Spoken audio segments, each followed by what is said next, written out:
Operation లేకుండా మోకాళ్ళు మరియు నడుము నొప్పులకు అత్యాధునిక చికిత్స డాక్టర్ భావన హర్వాణి గారి ఆధ్వర్యంలో ఆర్ఎఫ్ఏ మరియు ప్లాస్మా పద్ధతిలో చిన్న ఇంజెక్షన్ తో పరిష్కారం. Hospitals road number 12 Banjara hills. తెలంగాణలో ఇప్పుడు 2 వెదర్ సీజన్లు నడుస్తున్నాయి. పొద్దున షిఫ్టులో సమ్మర్, ఈవినింగ్ షిఫ్టులో రెయినీ సీజన్. ఎండ వాన రెండు సమన్యాయం పాటిస్తూ డేను పంచుకుంటున్నాయి. పొద్దున ఎంత ఎండ దంచితే సాయంత్రం అంతా వర్షం ఈడ్చి కొడుతున్నది. మధ్యాహ్నం 3-4 వరకు వేడికి వేపుడు అయిపోతున్న జనం సాయంత్రం జల్లులు పడగానే పుల్ల ఐసులా చెల్లబడుతున్నారు. గత వారం రోజులుగా కూడా ఇదే సిట్యువేషన్. ఉదయం ఉష్ణోదయం, మధ్యాహ్నం నిప్పులా మండటం, సాయంత్రానికి చెల్లబడటం. రాష్ట్రమంతా ఎండలే ఎండలు.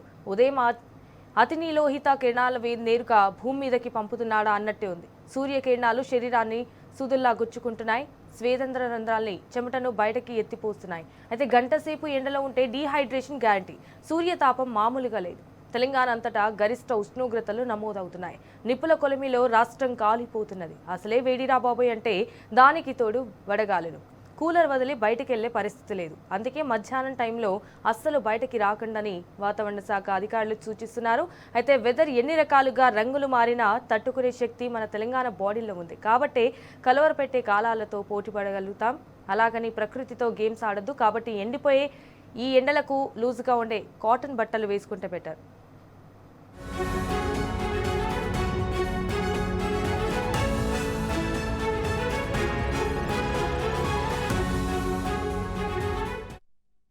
సో రైట్, ఇక ఇదే విషయానికి సంబంధించి మరిన్ని డీటెయిల్స్ మా ప్రతినిధి అరవింద్ ఫోన్ ద్వారా అందిస్తారు. రైట్ అరవింద్, చెప్పండి వెదర్ కి సంబంధించిన అప్డేట్స్ ఏంటి? ఏదైతే చూసుకుంటే తెలంగాణ రాష్ట్రంలో గరిష్ట స్థాయిలో ఉష్ణోగ్రతలు కూడా నమోదవుతున్నాయి. రోజు రోజుకి అవి మరింతగా గరిష్ట స్థాయిలో ఉష్ణోగ్రతలు కూడా నమోదవుతున్నాయి. మరో విధంగా చూసుకుంటే ఏదైతే ద్రోణి ప్రభావంతో ఒకవైపు ఎండ, ఒకవైపు వర్షం కూడా కొట్టే అవకాశాలు కూడా భిన్నంగా ఉన్నాయంటూ కూడా వాతావరణ అధికారులు ఇప్పటికే సూచనలు జారీ చేశారు. మరో విధంగా చూసుకుంటే రాష్ట్రంలో వాతావరణ పరిస్థితి మాత్రం భిన్న రకాలుగా ఉంటుందంటూ కూడా ఇప్పటికే వాతావరణ అధికారులు తెలియజేస్తున్నారు.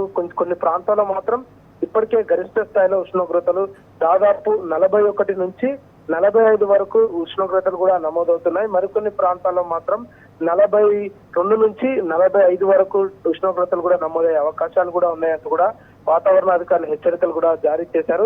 అటు ఏదైతే ద్రోణి ప్రభావంతో సంగారెడ్డి, వికారాబాద్, ఇటు దక్షిణ తెలంగాణ, మహబూబ్ నగర్ ఈ ప్రాంతాల్లో కూడా కొంచెం తేలికపాటి వర్షాలు ఉండే అవకాశాలు ఉన్నాయి. మరి భద్రాచలం, కొత్తగూడెం, ములుగు, మహబాద్ ఈ ప్రాంతాల్లో కూడా అక్కడక్కడ తేలికపాటి వర్షాలు ఉన్నాయి. అటు ఖమ్మం, సూర్యాపేట, నల్గొండ కొన్ని ప్రాంతాల్లో కూడా వడగళ్లతో కూడుకున్న వర్షం కూడా పడే అవకాశాలు కూడా ఎక్కువగా ఉన్నాయంటూ కూడా వాతావరణ అధికారులు హెచ్చరికలు జారీ చేశారు.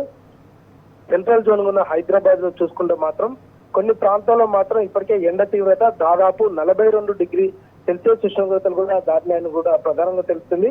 మరికొన్ని ప్రాంతాల్లో మాత్రం 45 డిగ్రీ సెల్సియస్ ఉష్ణోగ్రతలు కూడా నమోదయ్యే అవకాశాలు ఉన్నాయంటూ కూడా చేరువలో ఉన్నాయంటూ కూడా ఇప్పటికే వాతావరణ అధికారులు తెలియజేస్తున్నారు. మరి సాయంత్రం సమయంలో కూడా ఉరుములతో మెరుపులతో కూడిన వర్షం కూడా పడే అవకాశాలు కూడా ఉన్నాయంటూ కూడా వాతావరణ అధికారులు ఇప్పటికే హెచ్చరికలు కూడా జారీ చేశారు. దీని ప్రభావంతో కొన్ని జిల్లాలకు మాత్రం అంటే అటు ఆదిలాబాద్, నిజామాబాద్, జగిత్యాల, అటు హైదరాబాద్, రంగారెడ్డి, సంగారెడ్డి ఈ జిల్లాలో మాత్రం ఇప్పటికే కొన్ని ప్రాంతాలలో తేలికపాటి వర్షం ఉంటుంది. మరికొన్ని ప్రాంతాల్లో ఉరుములతో మెరుపులతో కూడిన వర్షం కూడా ఉండే అవకాశాలు కూడా ఎక్కువగా ఉన్నాయంటూ కూడా వాతావరణ అధికారులు హెచ్చరికలు కూడా జారీ చేశారు.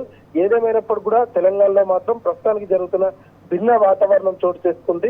అటు ఒక దిక్కు వర్షాలు కానీ, ఒక దిక్కు తీవ్రమైన ఎండ కూడా గరిష్ట స్థాయిలో నమోదవుతుందంటూ కూడా ఇప్పటికే వాతావరణ అధికారులు హెచ్చరికలు కూడా జారీ చేశారు. ఇది రానున్న 5 రోజుల పాటు కూడా ఇదే కొనసాగే అవకాశాలు ఉన్నాయి. ప్రజలందరూ కూడా అప్రమత్తంగా ఉండాలని సూచించారు. Sanjana. All right Arvind, thank you for the updates.